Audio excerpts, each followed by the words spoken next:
Wow. What have we stumbled upon?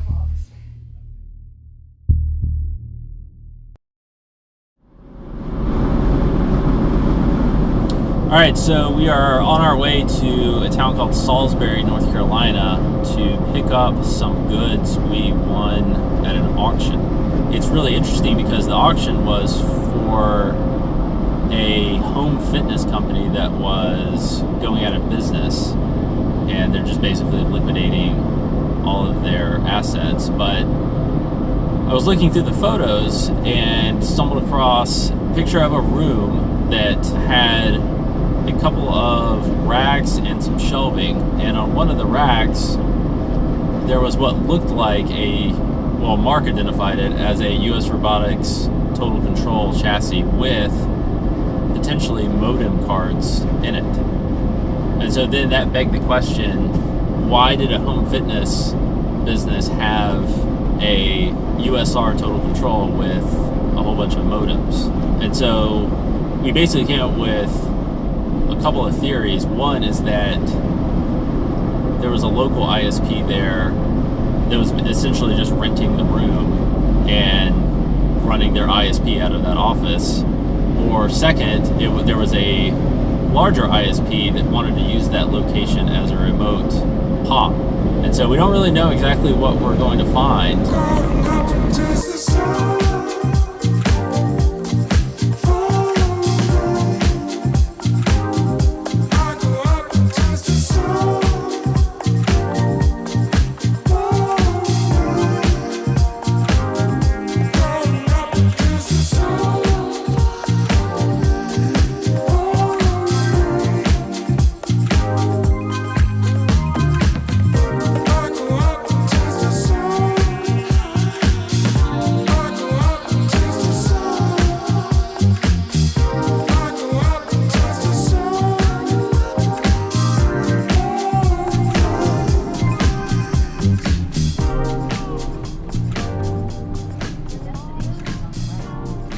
Here it is, this white building.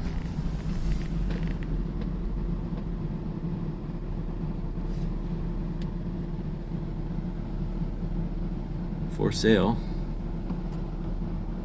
Okay, we got here a little early, so we're actually going to go check out the central office here in downtown Salisbury. It's about a quarter mile away, just 2 blocks from the office where this supposed ISP is. Here's our CO.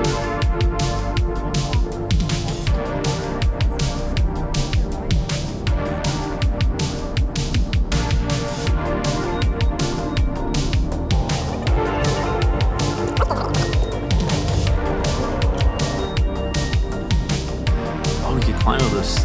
No, it's the stairway's blocked off. Let's see. Just go in.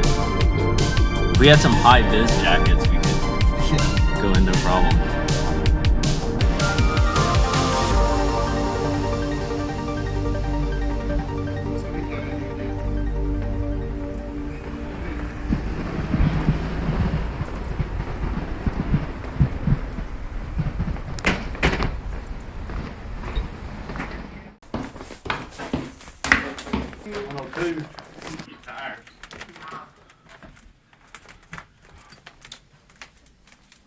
One or two.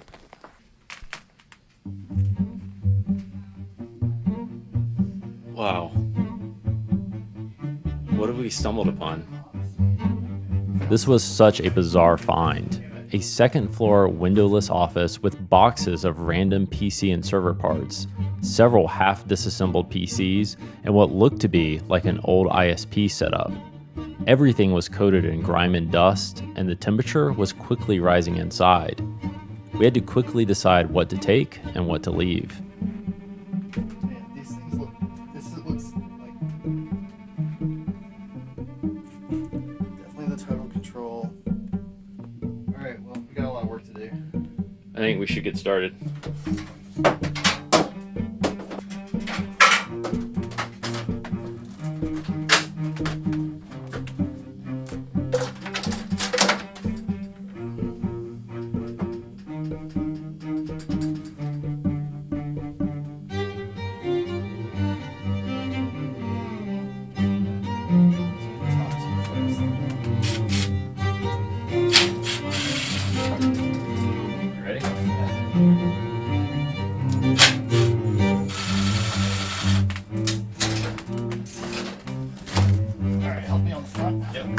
back.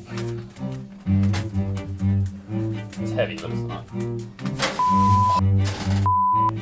But You got it? yeah, it's not bad. Okay.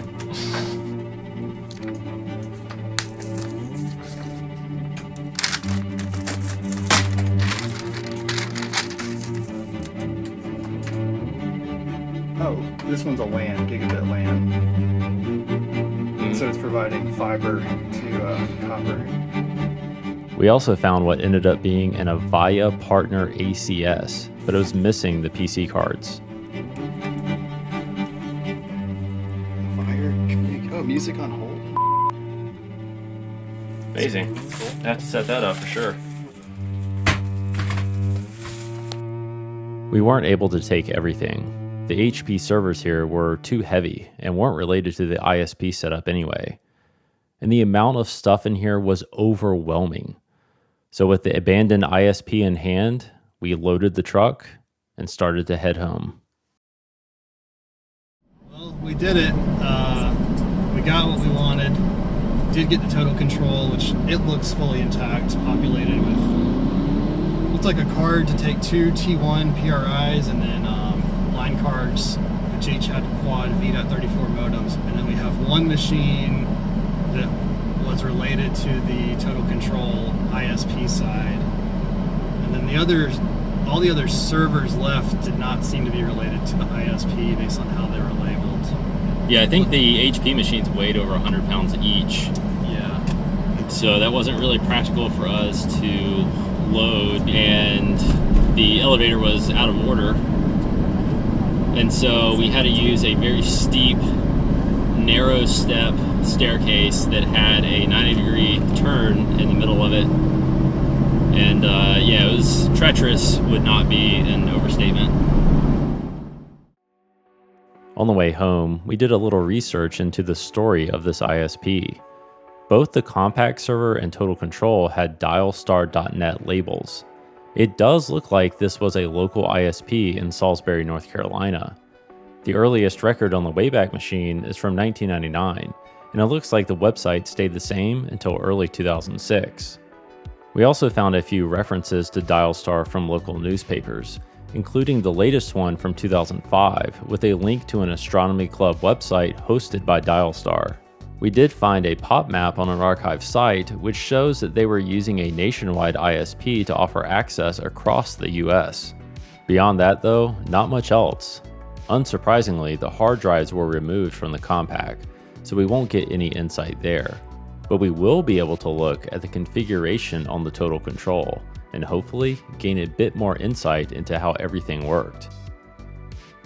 Overall, this was a fun and somewhat bizarre experience. It was worth the time and effort though, as the total control will fit in well with our retro ISP, and it's something we've wanted to add to our collection.